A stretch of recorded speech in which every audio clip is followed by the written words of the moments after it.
Last time on Fantasy Friends, the friends found their way through a part of the village, almost letting out an upset ghost, then finding another living person only to find an inn called the Light's Refuge.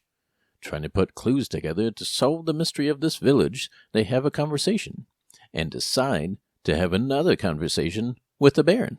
How will that go? Well, let's find out on Fantasy Friends.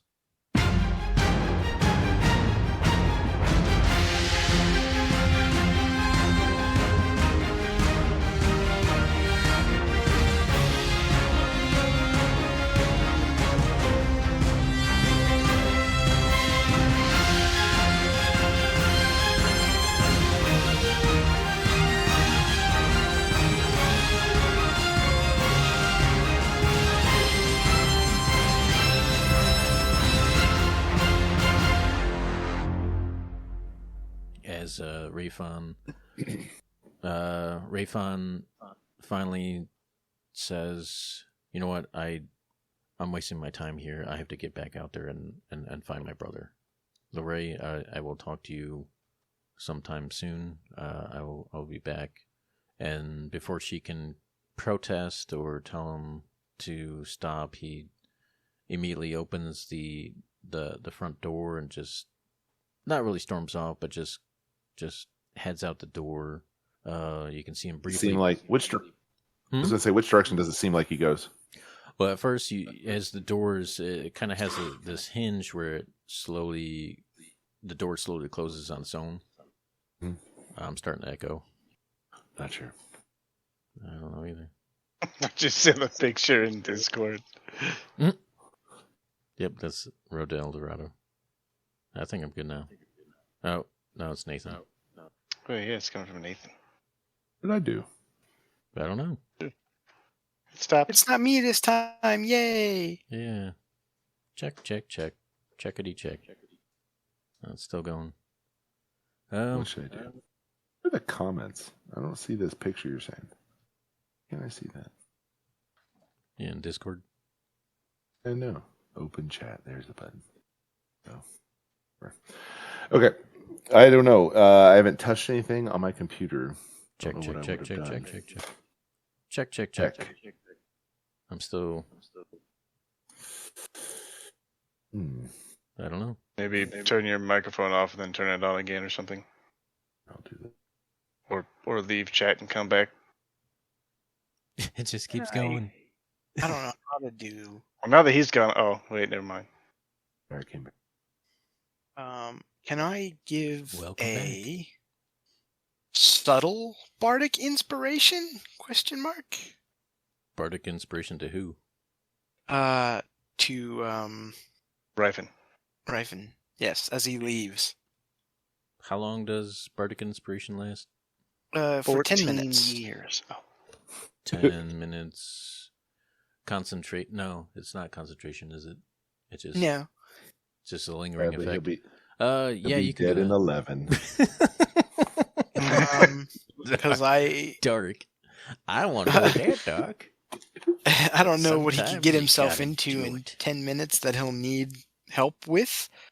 But in case something happens to him out there, he'll have it. It's yours to use. It's your ability. If you want to do it, that's perfectly fine with me. I just play a little inspiring Ding a ding ding. just as he leaves. Yeah, I'll be like, whether it's wanted or not, there's your jaunty tune. Good luck with your brother. So also, did you mention which way we think he went? Like, did he go left or right?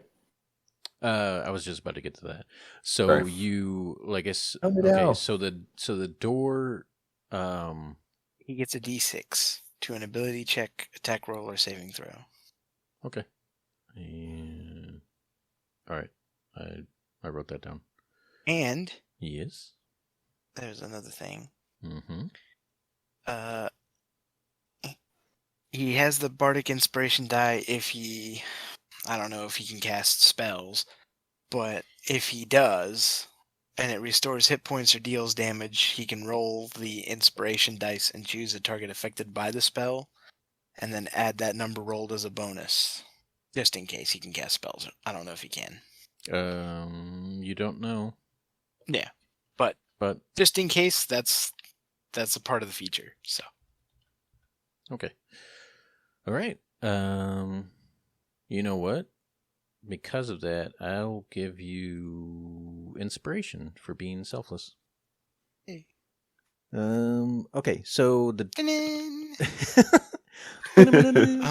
all right. So as the door closes, it has this kind of it closes on its own type of feature, and as you watch him, he takes a beat just outside the doorstep, puts his hood up, looks left and right, and then finally takes off what looks to be to the left. So he headed in the western direction, so left. So in this direction. I'm putting on the sonar now, and you just you can briefly see him through one of the windows in the inn until he fades out of view.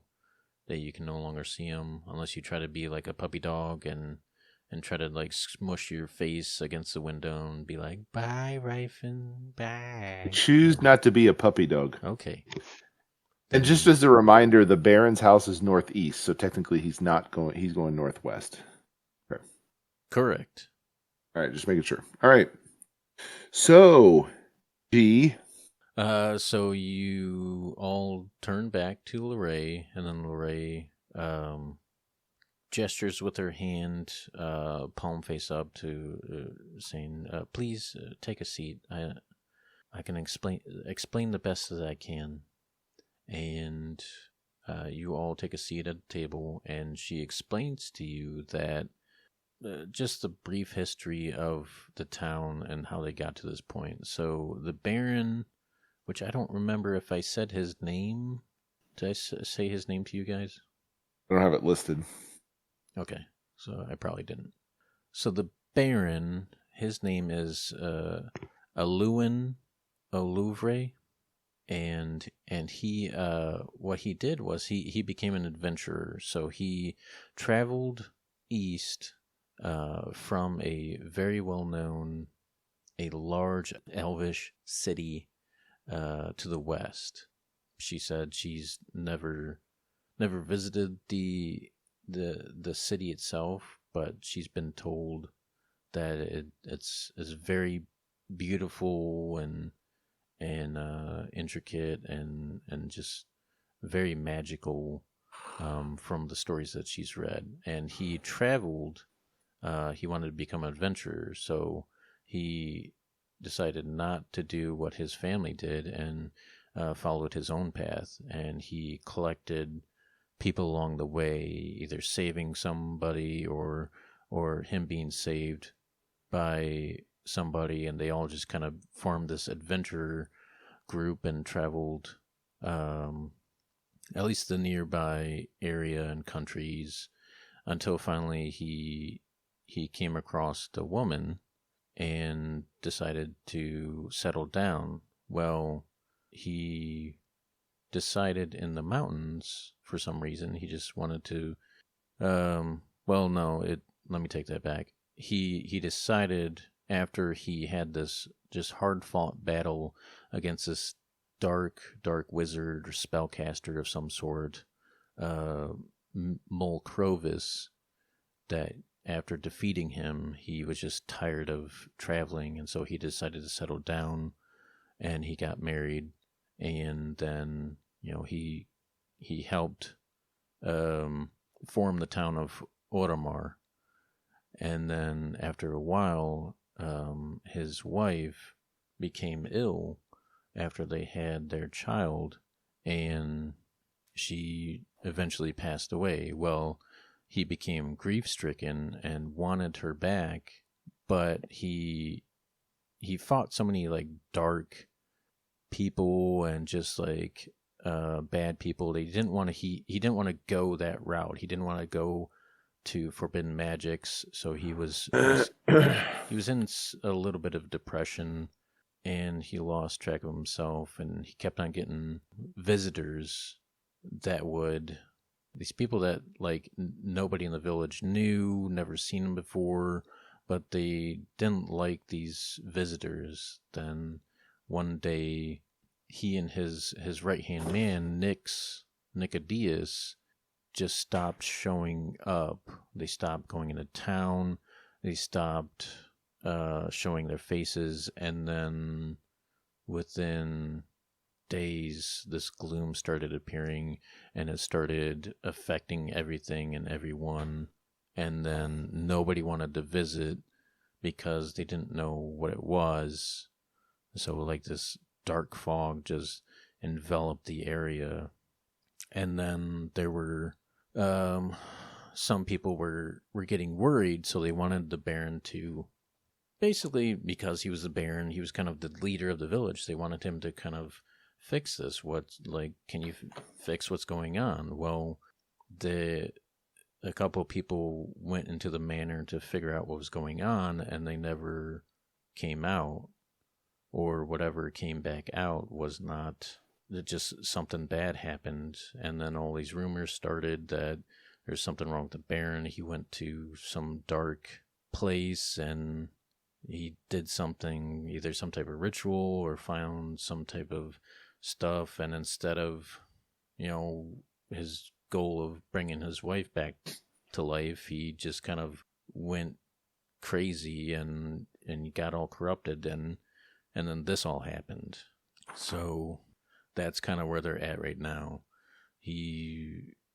Everybody's kind of believing that the Baron is the source of the problem, but everybody's too afraid to go in there. But they've noticed that he can't. It doesn't seem like he's come out. Like, he either can't come out or won't come out of his manor. He's turned into Dracula. This is it. Okay. And then she gets to a point where she just kind of looks a little sullen, and she says, "Yeah, and it's kind of interesting." And her face was kind of hunched over and looking down, and then almost kind of like this sheepish, like innocent looks up at you, Bendane, and she says, what's funny is that this world is full of elves and orcs and all that, but I've never run across another person like her until now." And she looks directly at you, Bendane. I get that a lot. And she says, oh, dang it, my friggin' chair.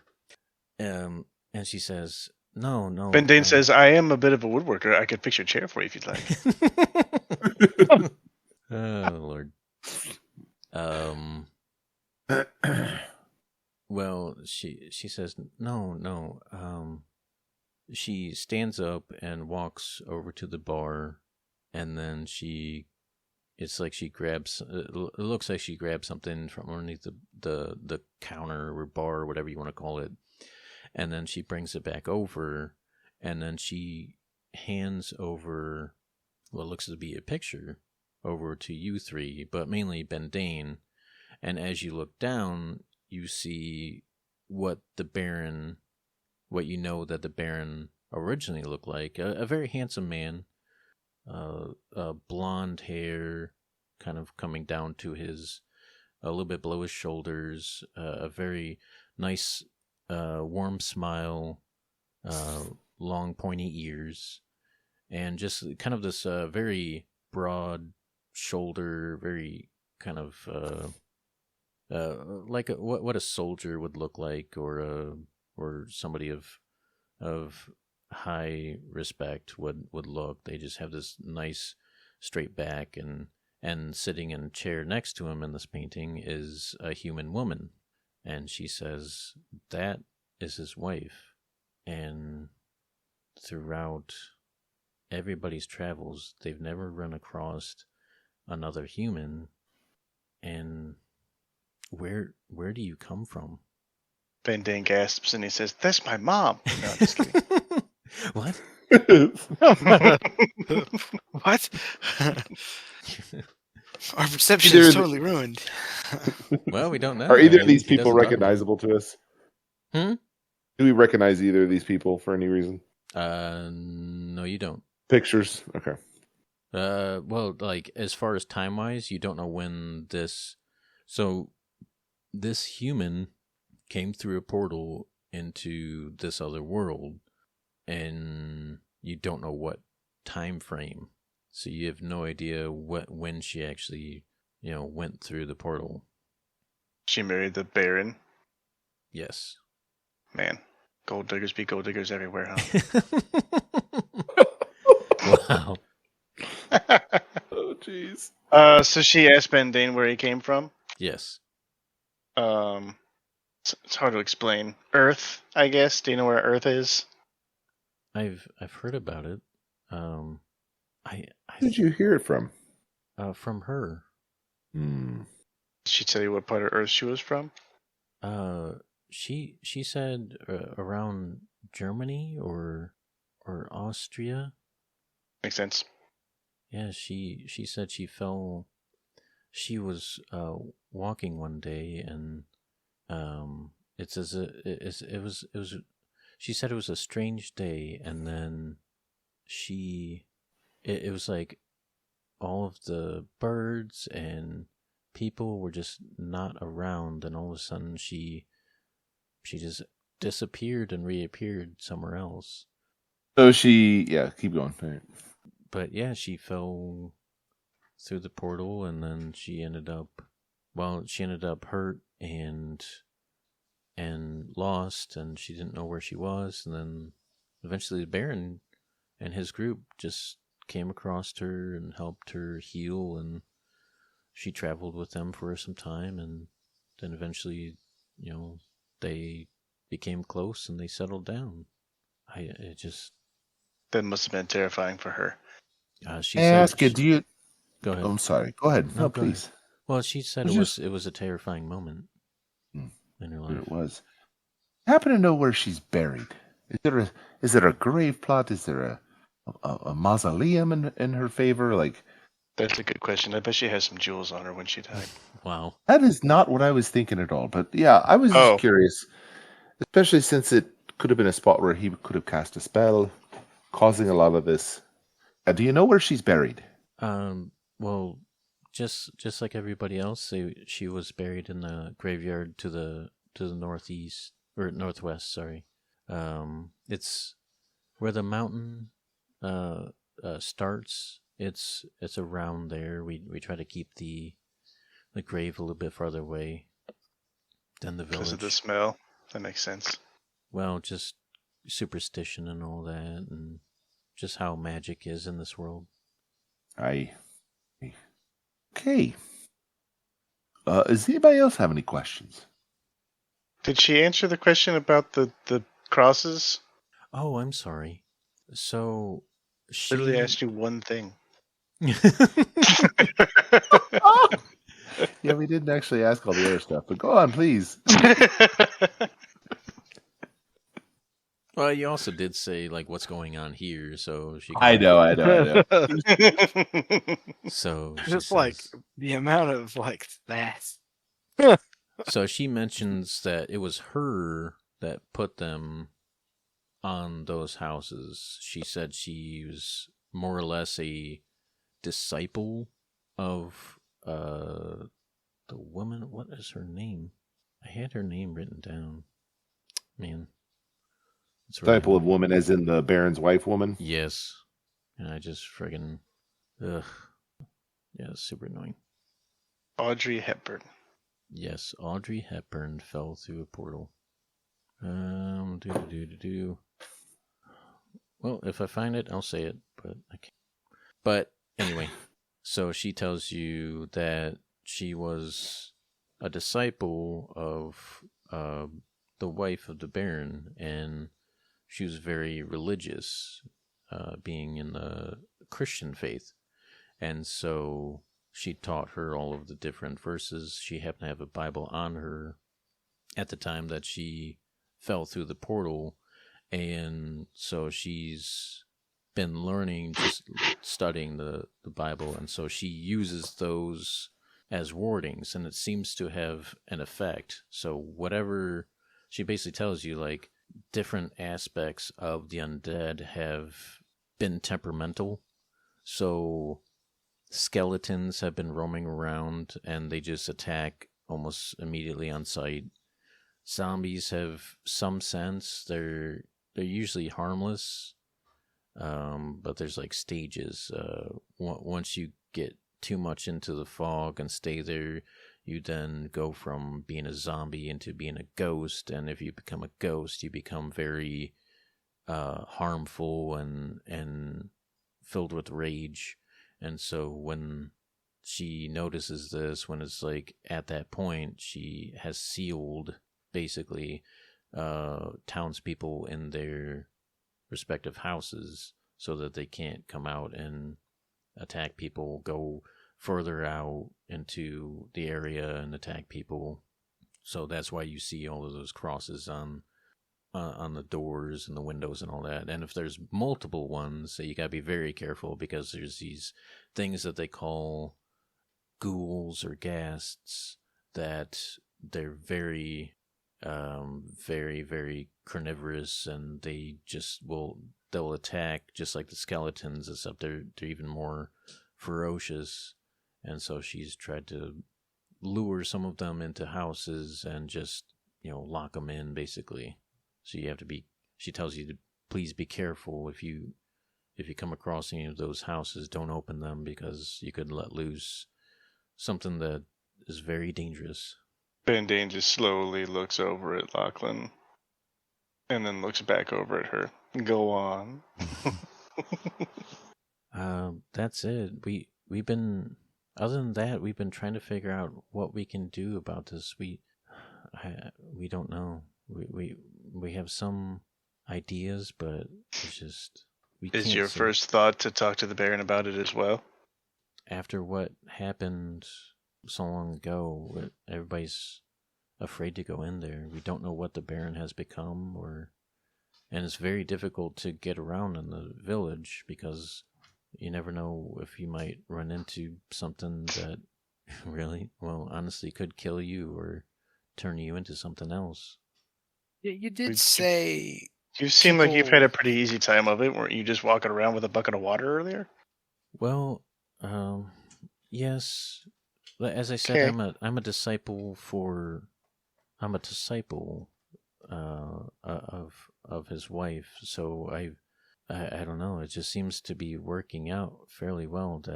And she kind of pulls out it's not very torn. It's more worn, like it's been read quite a bit. And this kind of hand-sized Bible, this black cover, literally just says Holy Bible in gold, and you have this kind of wooden cross as a bookmark in it. And she says, this has seemed to have helped me out quite a bit. Every time I use this book, it seems to have, what's the word? Not reflected, but pushed back whatever has tried to repelled. Me. Yeah, repelled. Thank you. Seems to have repelled things, so it's helped me out. Bendane slaps her in the face, grabs it, and runs for the door. Dang. No. Well, man, we didn't see that coming. I'll tell you that right now. Just kidding. Well, Bendane's going to say, well, we were on our way to the Baron's house, and we could use a talisman like that to ensure safe travels, or we could use a companion with that kind of knowledge of the town and the ability to repel any attackers, if you'd like to go with us. Or perhaps another jaunty tune will just banish the darkness. Take it away, Tristan. Did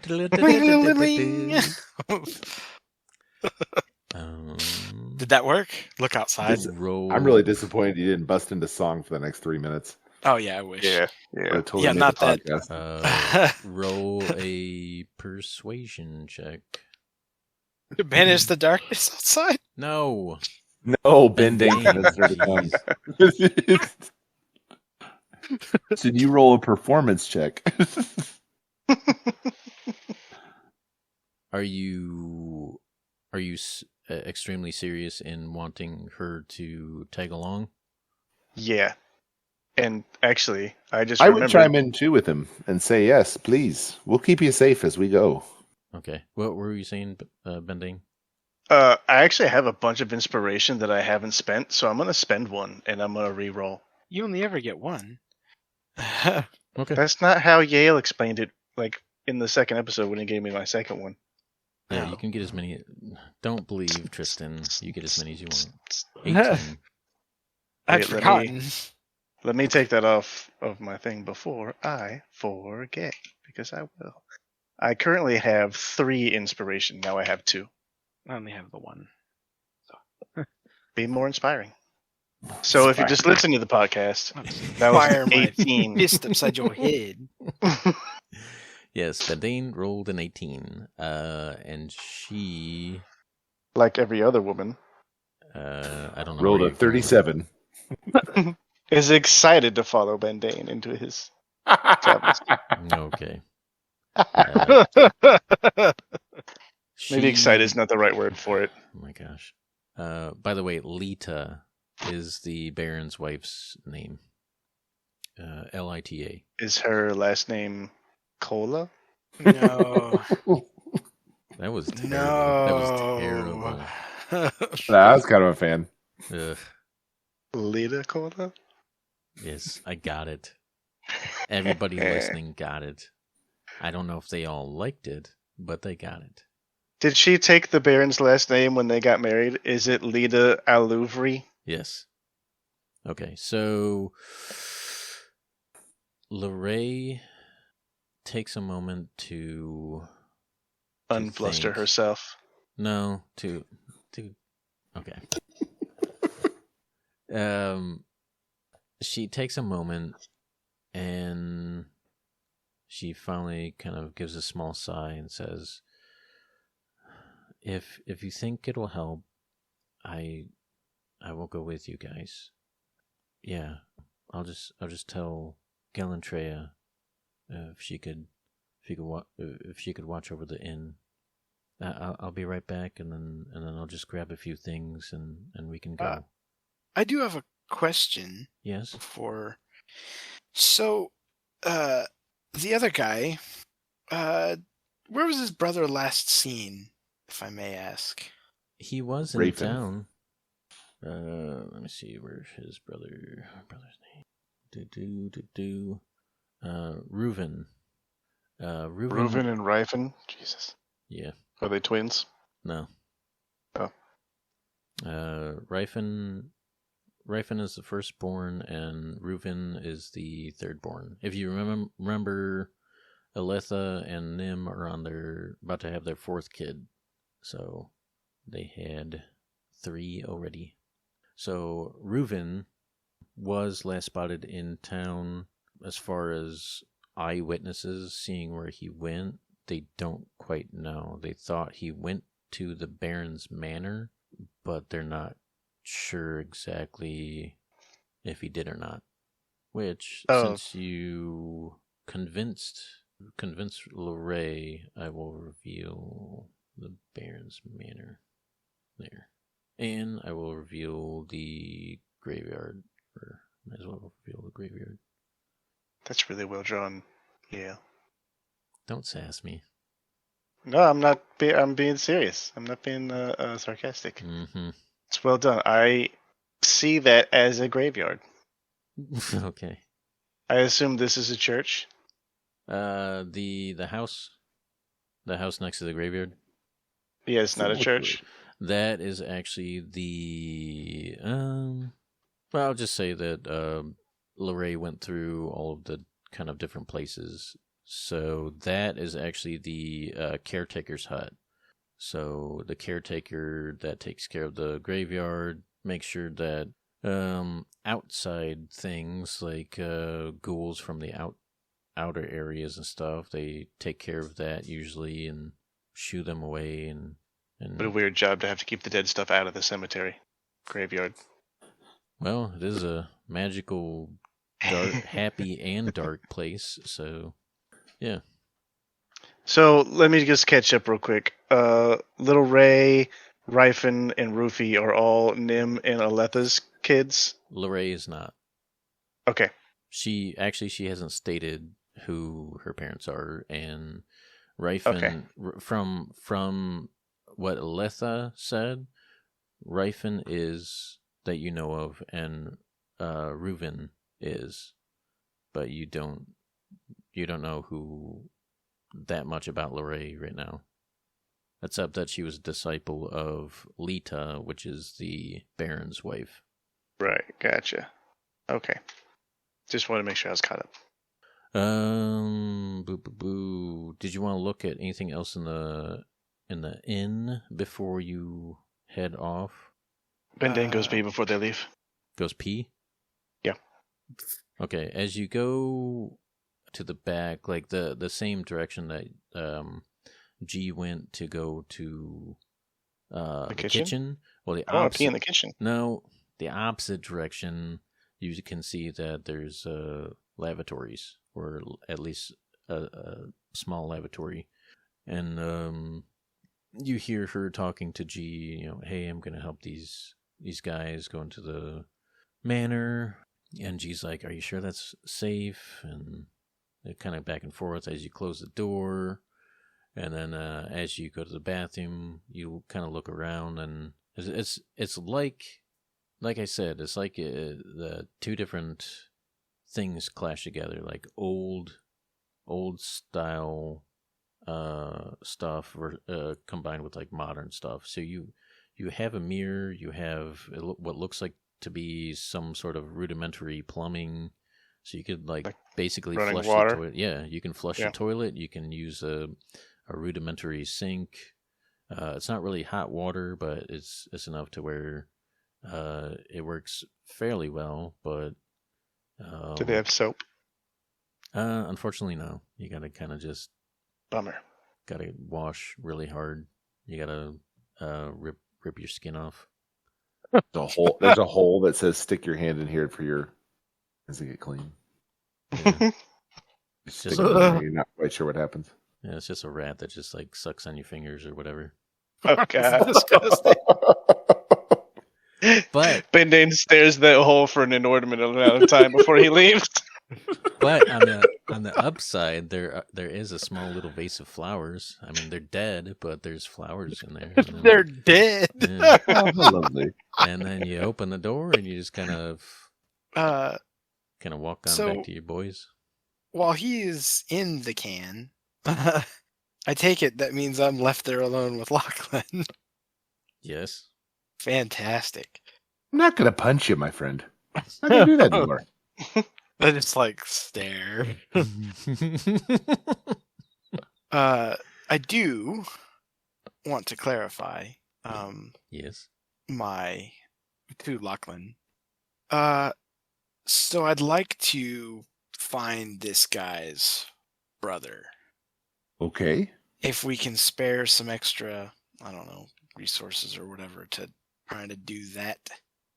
I have two brothers at home. I can only imagine what I would do if one or both of them went missing.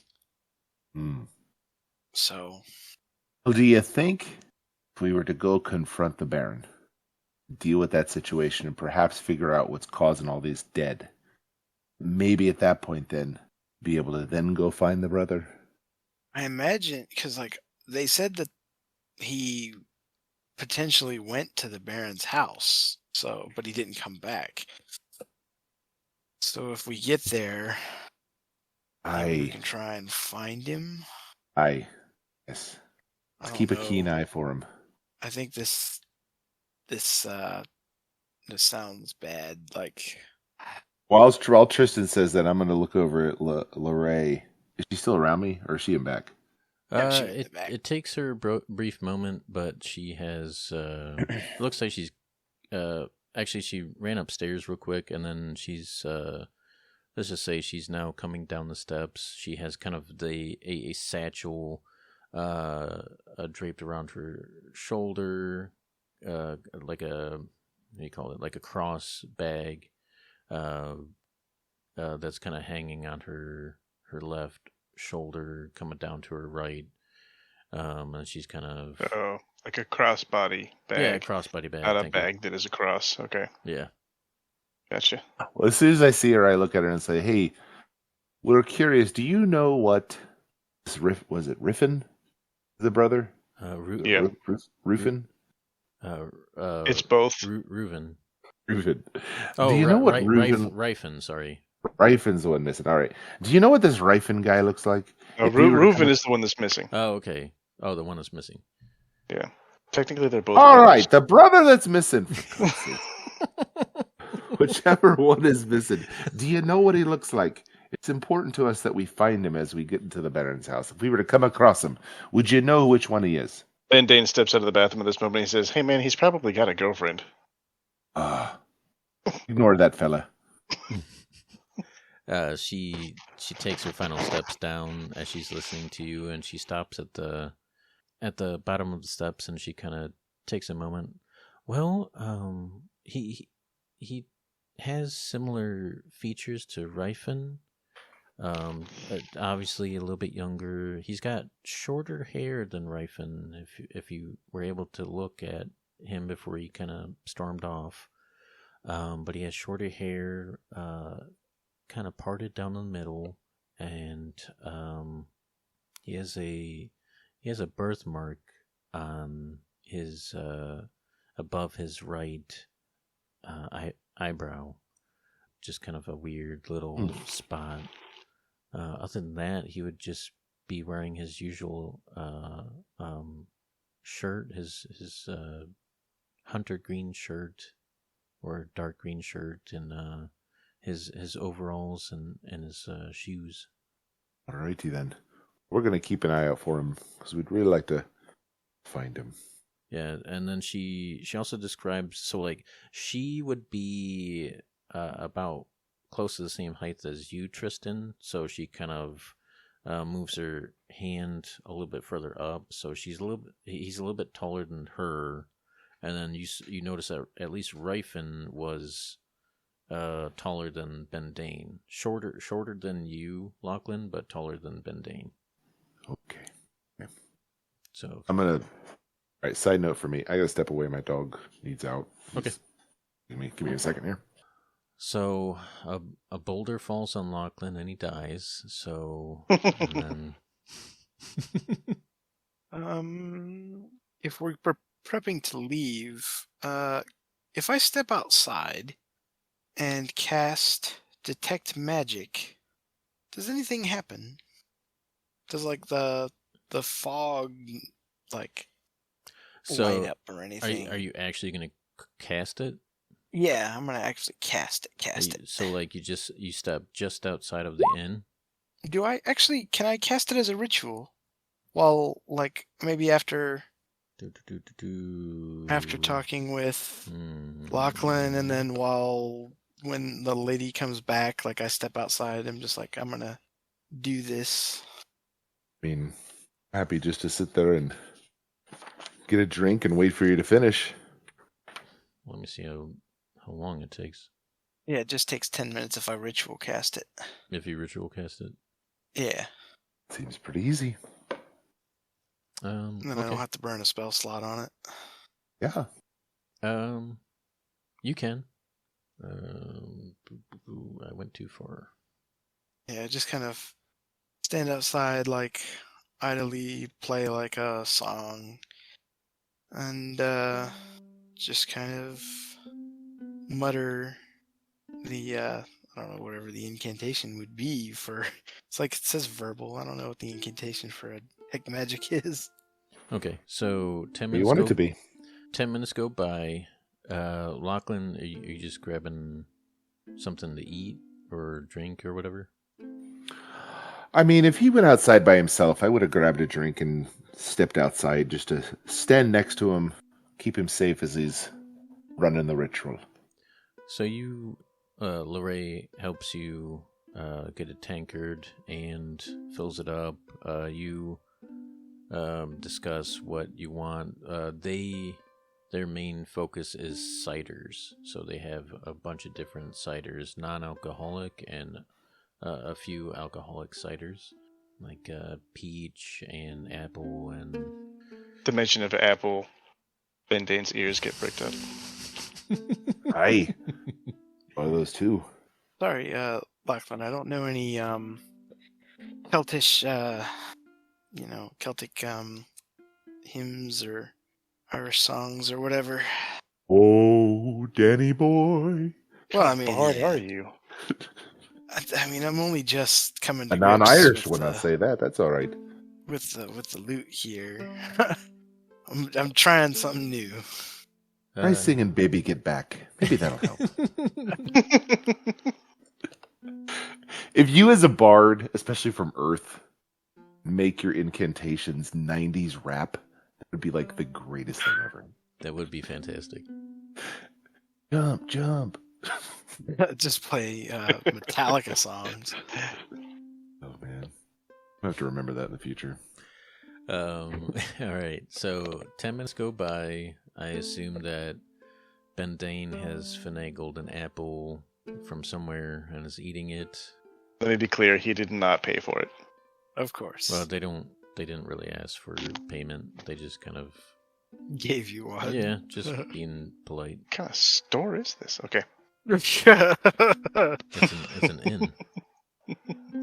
And they're having trouble with visitors, so anybody is welcome. Good thing that I having trouble with thieves. So, so Lachlan, you're outside listening to Tristan. You're kind of glancing over to your left and to your right. Every once in a while, you see something dart across a window, or you see what looks to be some type of shadows that start to come into view, and then they disappear through the gloom, and then all of a sudden, within the song that Tristan is playing, your Creeping Death by Metallica. Yes, Enter of course. Sandman. You start to see it. You see magic within. Man, I forgot you had detect magic. You see magic, like magic, not threads, like ribbons all around you, as if. Best way to describe it is as if this gloom itself is magic. You can actually see a faint aura around any visible creature. Learn at school of magic. Sue, did you want to... Okay, I'll just describe everything and you tell me what you want to use your action on. And I will roll in case of like encounters. So I'll give you everything right now. Outside, the gloom itself is like ribbons of magic. You can tell this is a very, very powerful spell that has been cast upon this whole village. But of course, the lights themselves are pushing it back. But you see that the lampposts, the lights in the lampposts are magical. Those are lighting up with some type of magical aura. If you turn, do you decide to go inside to see if there's any magic in the inn? No, I'm gonna continue outside. Just looking around. Yeah.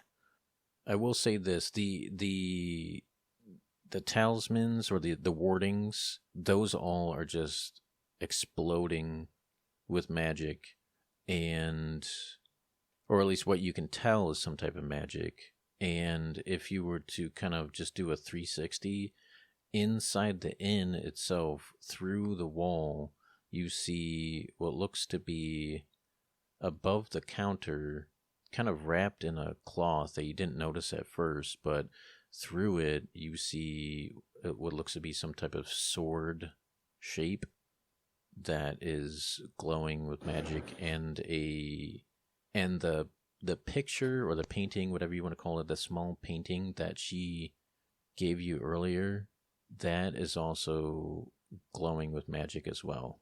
Okay.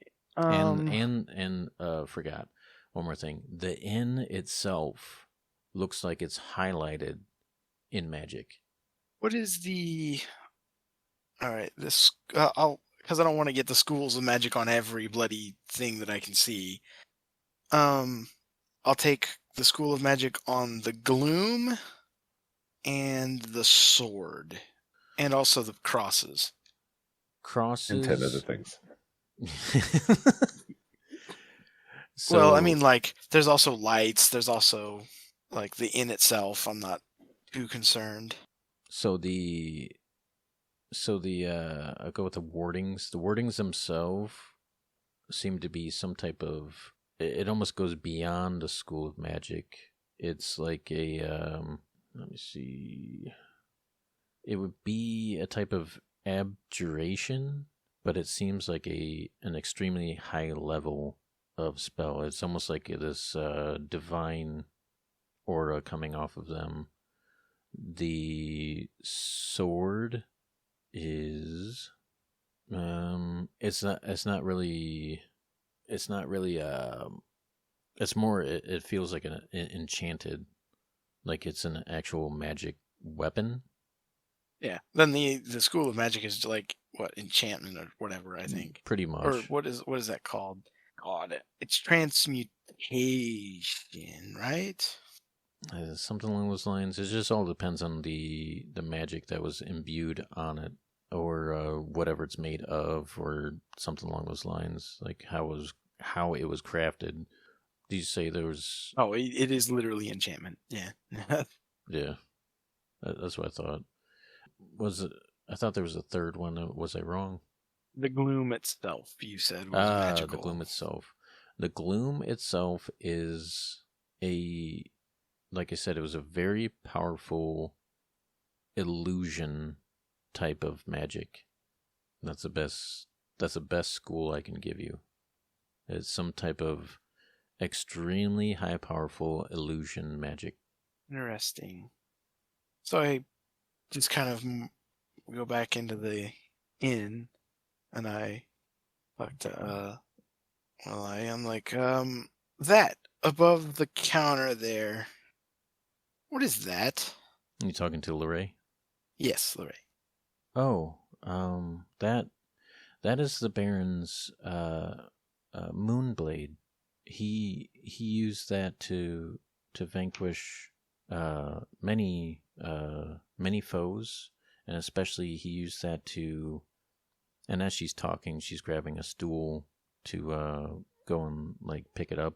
It's like hanging off of two kind of large hooks, like a sword stand, except it's put into like into the wood above the little counter bar.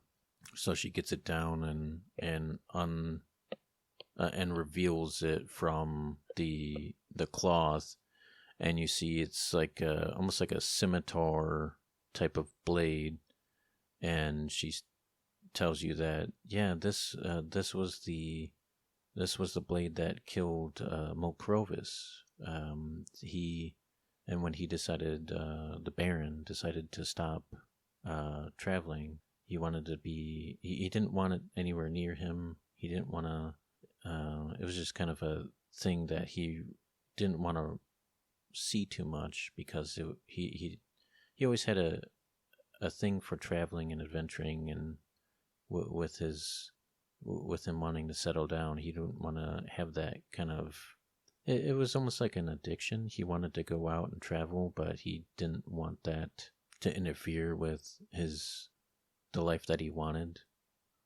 So he just gave it to the elder, and the elder decided to put it up on the bar here, and and she sets it down on the counter, and you see that it's sheathed in this kind of like a bluish, very beautiful looking, almost like it doesn't really crackle. It it like gleams, this bluish, blackish metal, and it's got kind of a silvery gold, like a pale gold accents, and she kind of like lets it sit there. She doesn't.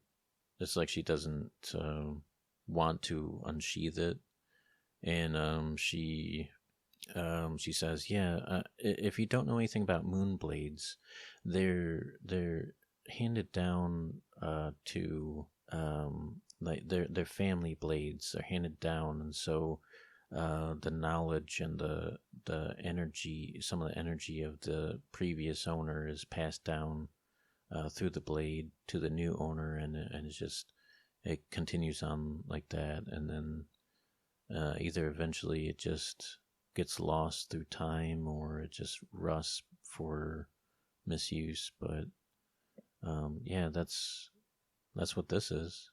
Can I have it? No, it really. I was gonna suggest maybe we take it with us.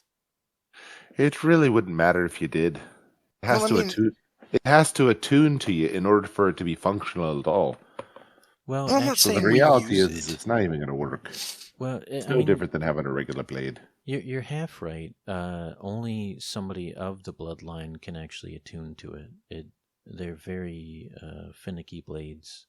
So if you aren't part of the bloodline, you won't be able to access the full potential of the blade. I'm saying we can use it to.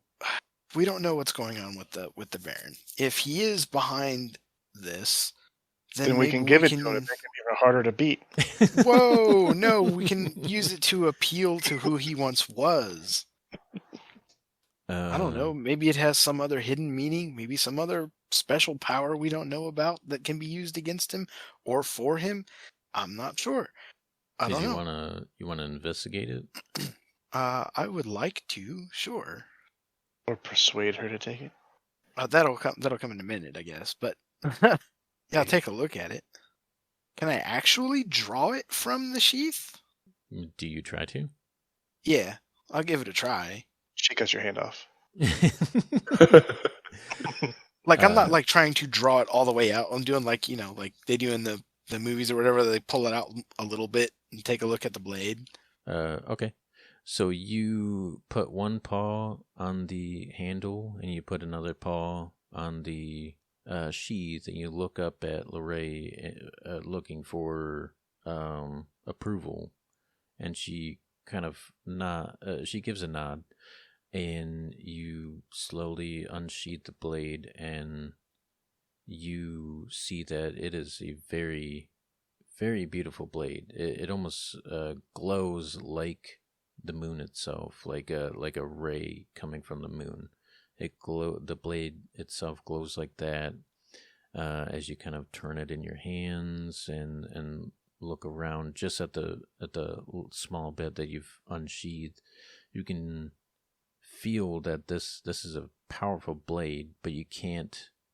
It's like if you were running a lap, but you can tell that somebody's just way too far and you can't catch up to it. That's feeling like if you could try to attune to this, it's out of my reach. depth. It's out of your depth. It's out of your reach.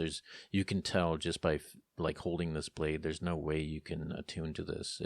It's like subconsciously telling you, no, this isn't going to happen.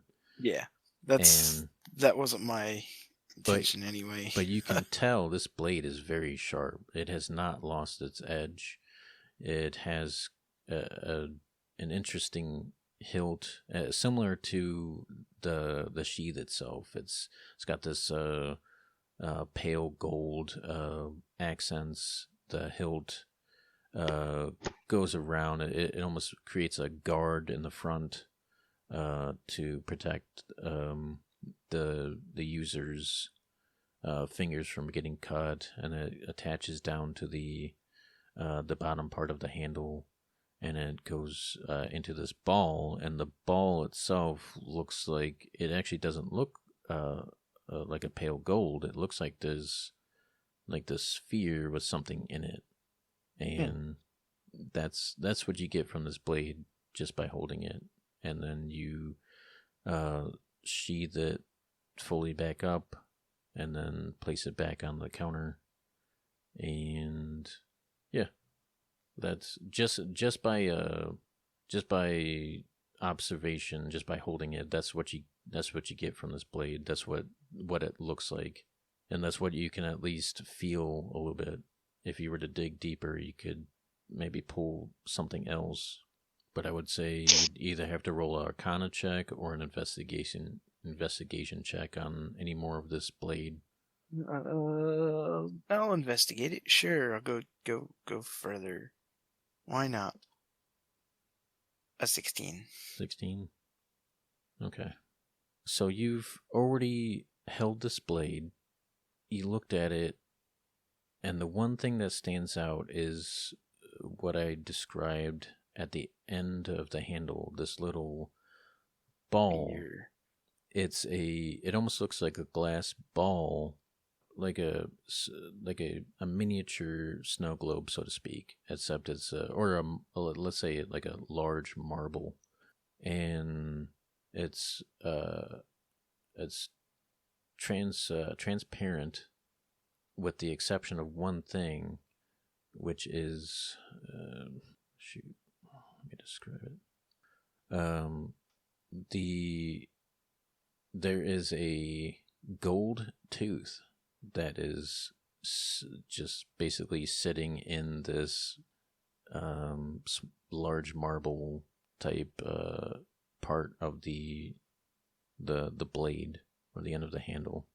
It's actually it's a little bit difficult to see at first. It like when you first looked at that part, it looked foggy, and then it came into, when you really kind of looked at it, like dug deeper, really got down, started looking at every little thing, you notice that it just kind of became less foggy and clear, and then you could see this just kind of a weird. It doesn't seem to track with this blade. Like you see this very beautiful blade, but you see something just odd.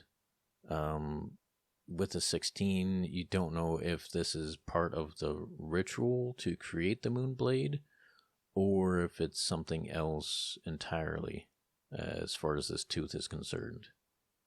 Interesting. She know about it? About what, the tooth?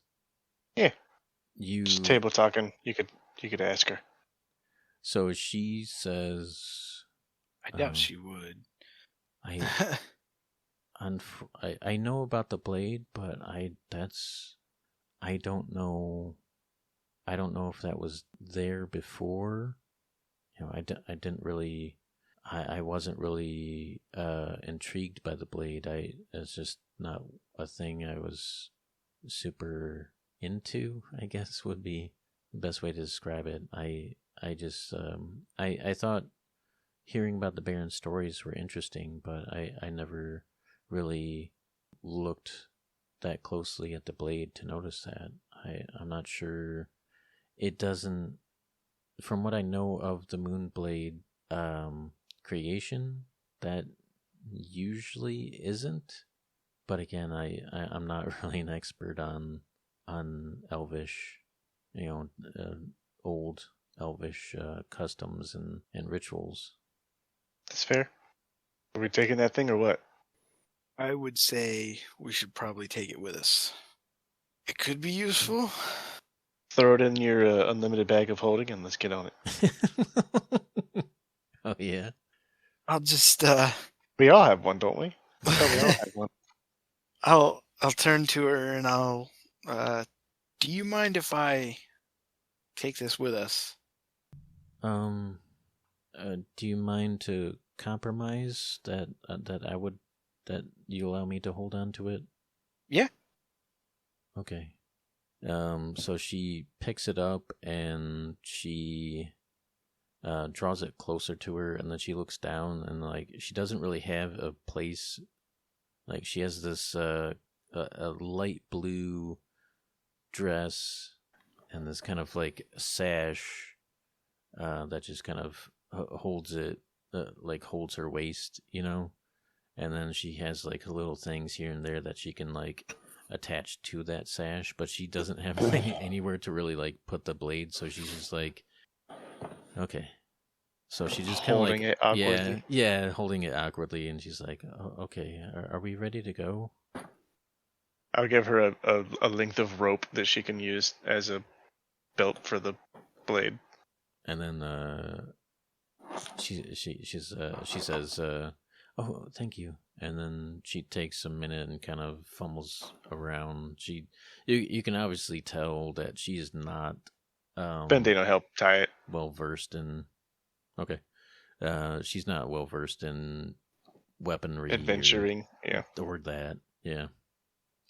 So you help her attach it to her sash and with the rope, and then she just kind of like looks up at you three and says, oh, okay. All right, lead the way. We're right behind you. So Oh no. I'll go out first. You just tell me which way to head. I'll immediately open the door and step outside. Do you hold the door for Yeah, sure. her? So she gets through, Whatever I she immediately says. close it on the other two. she Don't just let go of it. I actually like slam it.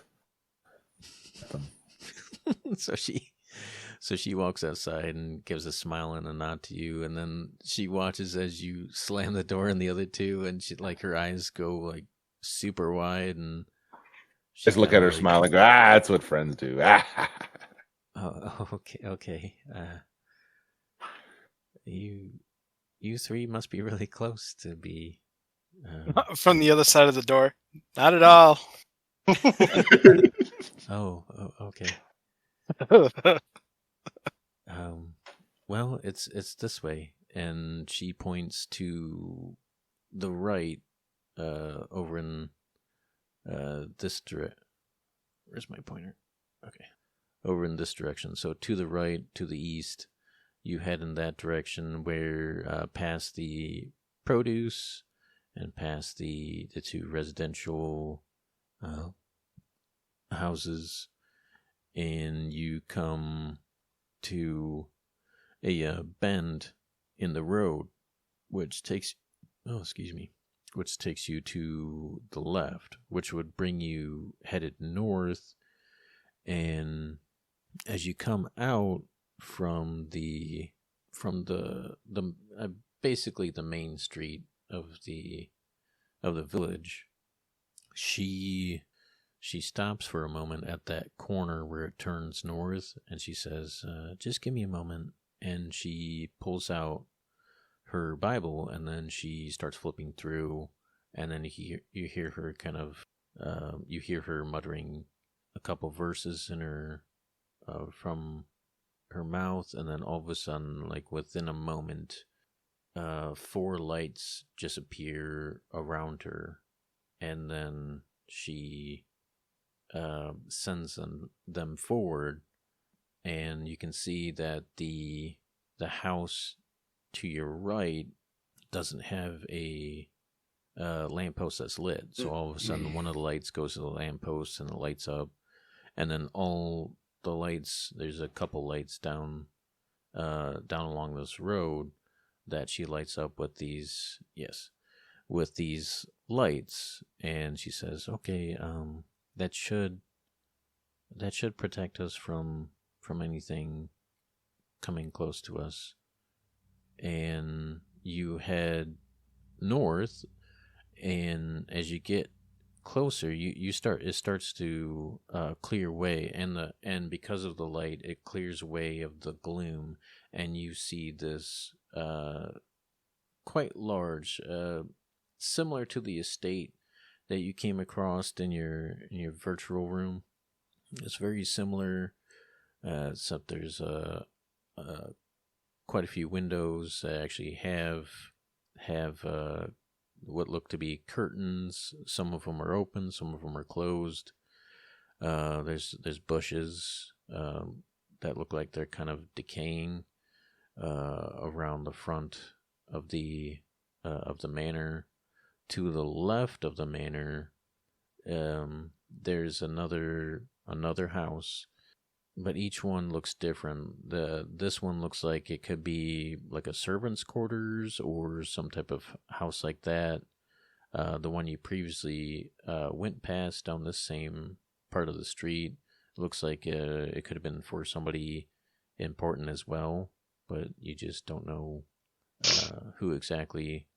And then you eventually come to this manor. So you have this awning that comes out, and you have this fairly large front door. On the sides, like I said, there's bushes all along, and they're nice and trimmed where they don't interfere with the any of the windows that you can see. And there's quite a few windows, about two, I believe it's two on each side of the main door. And then it looks like it's probably a 2-story manor. And yeah, you are at the entrance, at the front door of the manor. Feels And like is a there good anything we can spot to perceive? stop. Yeah, we can. That's fine. You can, with your passive perceptions, no. There's nothing that you can see out of the ordinary, not through the windows, and nothing about the door seems out of the ordinary. It looks like a well manicured manor, bushes all around it, similar to the houses and the shops. They look well built, but they don't look decayed. You may have said this if I missed it, but the windows, are they open, or is all the windows like covered shut, curtains drawn type of thing? I would say half of them are open. At least the first floor, the windows are open. The curtains are off to the side from what you can see. But the second story, the curtains are closed, so you cannot get a good line of sight on any of those. So if you wanted to peek in, you could, at least on the bottom floor. Okay.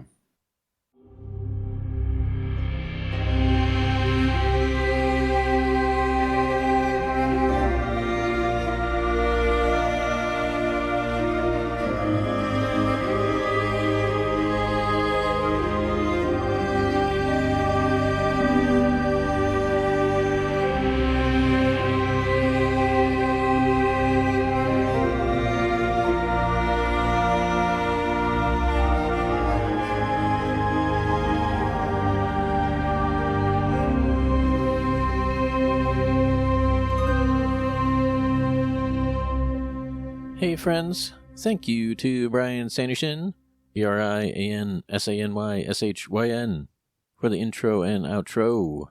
Find him on Fiverr and his website. Find us on Instagram and YouTube, like, and subscribe. We are also on Spotify, Anchor, Google Podcast, and Amazon Music. You can also send us an email of NPC names, items, or ideas at fantasyfriendspc@gmail.com. That is fantasyfriends, P as in panther, C as in cheetah, @gmail.com. As always, we do not pay to advertise, so word of mouth is literally the only way we can get our name out right now. So make a Lost Kitten flyer, except replace the kitten with Fantasy Friends Role-Playing Podcast, and say, hey, listen to Fantasy Friends Role-Playing Podcast now. And then take those flyers and put them up everywhere. Put them on telephone poles and in front of stores, on store windows, everywhere. Just put them everywhere. And just yell, listen to Fantasy Friends, the podcast. Listen to it now. Right. Thank you so much for listening, and hopefully the next episode will be up in about 2 or 3 weeks. All right? Bye!